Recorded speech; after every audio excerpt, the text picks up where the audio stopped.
Welcome to this explainer. Think about the gold in your ring, or say the calcium in your bones. They follow pretty predictable, reliable rules, right?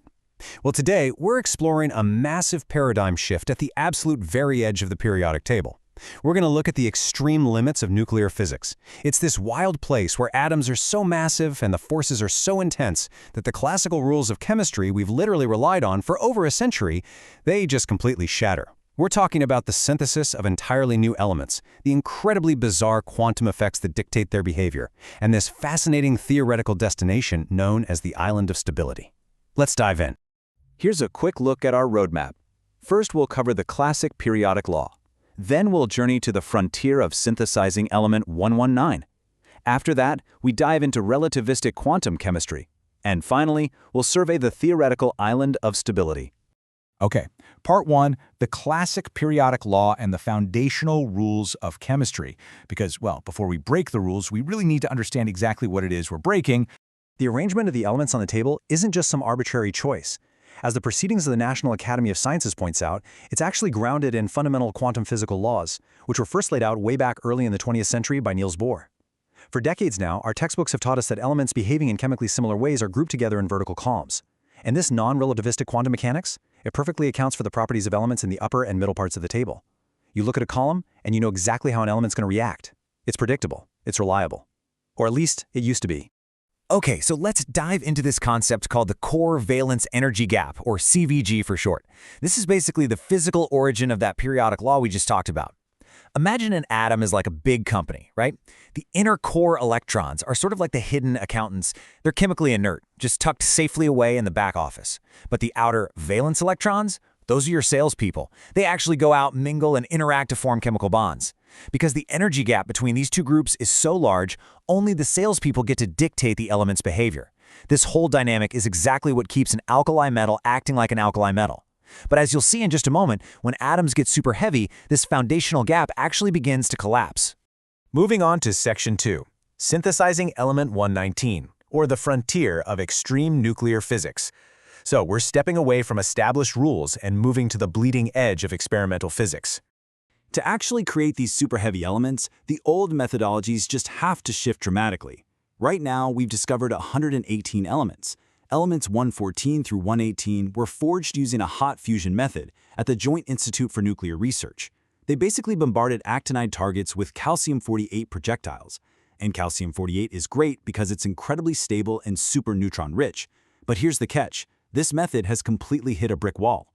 If you wanted to make element 119 this way, you'd need a target made of Einsteinium. And, well, good luck with that.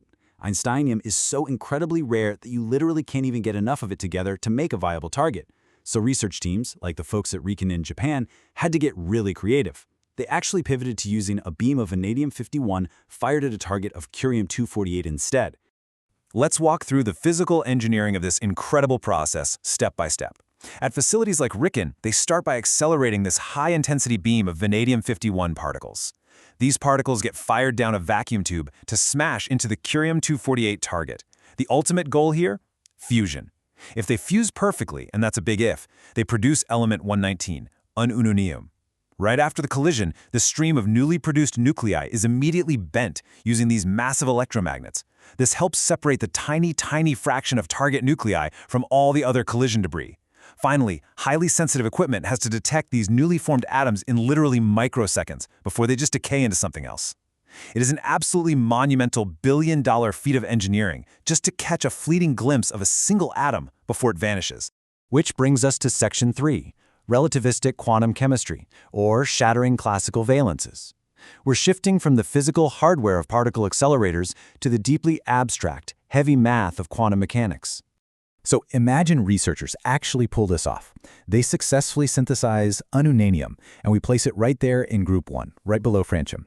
Is it going to behave like an alkali metal? Will it be highly reactive with a standard +1 valence state? Well, the startling answer from recent theoretical chemistry is probably not. And that brings us to a really profound question. Why exactly do the rules of chemistry fail at the bottom of the periodic table? The answer actually lies in Einstein's theory of relativity. Down at the very bottom of the periodic table, atoms have exceptionally high atomic numbers. That means they have these huge, massive, densely positively charged nuclei. Now, to keep from just falling into that massive nucleus, the inner electrons have to move incredibly fast. I mean, they're literally approaching the speed of light. And this relativistic speed physically alters the atom itself. It actually increases the mass of the electrons, which causes the inner s orbitals to physically contract and stabilize. But at the exact same time, it causes this crazy phenomenon called spin-orbit splitting, which destabilizes the outer p orbitals. So the end result? That neat core valence gap we talked about earlier, it completely shatters. Those quiet back-office accountant core electrons suddenly wake up and start aggressively participating in chemical bonds. And this brilliantly illustrates the exact quantitative proof of that phenomenon. If you look closely, notice the stark deviation right at the end of the graph specifically for element 119. As that non-relativistic gap shrinks and the relativistic spin-orbit splittings take over, the chemical periodicity just completely changes. The noble gas core shells of these superheavy atoms gradually lose their chemically inert character. So element 119's diffuse 8s orbital, combined with its reaching 7p spinors, creates an electronic structure that is fundamentally different from the lighter elements in its own column, like sodium or potassium. Classical textbooks teach us that the s-block elements of groups 1 and 2 possess the highest oxidation states of +1 and +2, that's Chemistry 101. But because of these wild relativistic effects, quantum chemistry predicts that the heaviest s-block elements, like 119 and 120, will actually behave a whole lot more like p-block metalloids. They are predicted to form highly unusual compounds with extremely high valence states of +5 and +6, even under ambient conditions. So what should you really take away from this?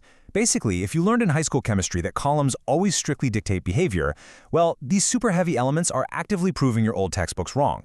Moving into our final part, Section 4, the island of stability and the theoretical landscape.